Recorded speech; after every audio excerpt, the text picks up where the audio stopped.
ভাৰতীয় গোৰ্খা পৰিসংঘৰ শোণিতপুৰ জিলা সমিতিৰ উদ্যোগত দেওবাৰে শ্বহীদ মেজৰ দুৰ্গা মল্লৰ বলিদান দিৱস উদযাপন কৰে। শ্বহীদ তৰ্পণ বৃক্ষৰোপণ কৰি অনুষ্ঠানটোৰ শুভাৰম্ভণি কৰা হয়। শ্ৰদ্ধাঞ্জলি অনুষ্ঠানৰ শুভাৰম্ভণি কৰে অসম নেপালী সাহিত্য সভাৰ শোণিতপুৰ জিলা সমিতিৰ সাধাৰণ সম্পাদক মহিম আচাৰ্যদেৱে। বৃক্ষৰোপণ কৰে অভ্যৰ্থনা সমিতিৰ কাৰ্যকৰী সভাপতি নৰ বাহাদুৰ কাৰ্কিয়ে। দুপৰীয়া অনুষ্ঠিত হোৱা মুকলি সভাৰ উদ্বোধন কৰে মোহন ছেত্ৰীয়ে। ভাৰতীয় গোৰ্খা পৰিসংঘৰ শোণিতপুৰ জিলা সমিতিৰ সভাপতি গৌৰৱ বাহাদুৰ ছেত্ৰীয়ে সভাপতিত্ব কৰা মুকলি সভাৰ উদ্দেশ্য ব্যাখ্যা কৰে পদ্ম ঢুংগনাই। উক্ত মুকলি সভাত মুখ্য অতিথি হিচাপে উপস্থিত থাকে অভয় খালিং। নিৰ্দিষ্ট বক্তা হিচাপে উপস্থিত থাকে বিমল প্ৰধানৰ লগতে কেইবাগৰাকীও বিষয়ববীয়া। উক্ত মুকলি সভাত 5 শতাধিক লোক উপস্থিত থাকে। 80তম বলিদান দিৱস গোৰ্খা মেজৰ দুৰ্গা মল্লৰ আজি আমাৰ এই বাপুজী ভৱনত অনুষ্ঠিত হৈছে। আমাৰ ভাৰতৰ দ্বিতীয় শ্বহীদ নেতাজী সুভাষ চন্দ্ৰ বসুৰ ফৌজৰ দ্বিতীয় শ্বহীদ দুৰ্গা মল্লৰ আজি আমাৰ 80তম বলিদান দিৱস উপলক্ষে আমি পালন কৰিছোঁ। তেখেত এজন আমাৰ বীৰ গোৰ্খাসকলৰ কাৰণে ভাৰত স্বাধীন আন্দোলনৰ ক্ষেত্ৰত আমাৰ এই তেখেতে ফাঁচি বলি হৈছিলে সেইদিন আজিৰ দিনতে।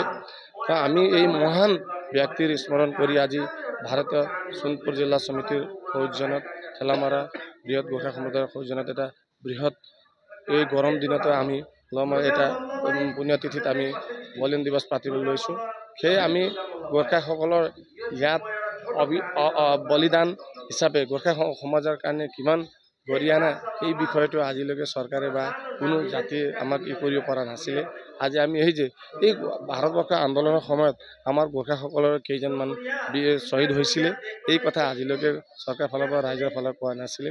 আমি এইকাৰণে স্মৰণ কৰিব আজিৰ দিনটো আমি গোৰ্খাসকলে স্মৰণ কৰিব লৈছোঁ যে ভাৰতবৰ্ষৰ ক্ষেত্ৰত আমাৰ গোৰ্খাসকলৰ আছিলে। ঢেকিয়াজুলিৰ পৰা প্ৰশান্ত বৈশ্যৰ ৰিপৰ্ট, অসম আদিত্য। NKS হুণ্ডাইলৈ স্বাগতম। নৰ্থ ইষ্টৰ প্ৰথম GDSI 2.0 ফিচাৰ্ছ ডিলাৰ হৈছে NKS হুণ্ডাই। অত্যাধুনিক সা সুবিধাৰে তৈয়াৰী মষ্ট আপডেটেড হুণ্ডাই ডিলাৰ এতিয়া ডিব্ৰুগড়ত। আমাৰ NKS হুণ্ডাই ডিলাৰত open sales consulted room, customer ৰুমৰ লগতে পুৰণি গাড়ীৰ এক্সচেঞ্জ ফেচিলিটিও ৰখা হৈছে। ইয়াত চেলছৰ লগতে ছাৰ্ভিচ ছেক্টৰৰ সুন্দৰ সুবিধা আছে। প্ৰয়োজনীয় সকলো এডভান্স টুলছ, হুইল বেলেন্সিং, এলাইনমেণ্টৰ অত্যাধুনিক machine, post hydraulic lift, fully trained men পাৱাৰৰ লগতে nitrogen gas filling facility, fully automatic car washer ফেচিলিটিও আছে। লগতে NKS হুণ্ডাই ডিলাৰে কাষ্টমাৰসকলৰ সুবিধাৰ্থে মোবাইল ছাৰ্ভিচ ভেনৰো ব্যৱস্থা ৰাখিছে, য'ত হাইড্ৰলিক লিফ্ট, ৱাছিং facility, wheel balancing, tyre pressure check কৰাৰ লগতে বহুখিনি সুবিধাই উপলব্ধ আছে। NKS হুণ্ডাইলৈ আহক আৰু সুবিধাসমূহ গ্ৰহণ কৰক।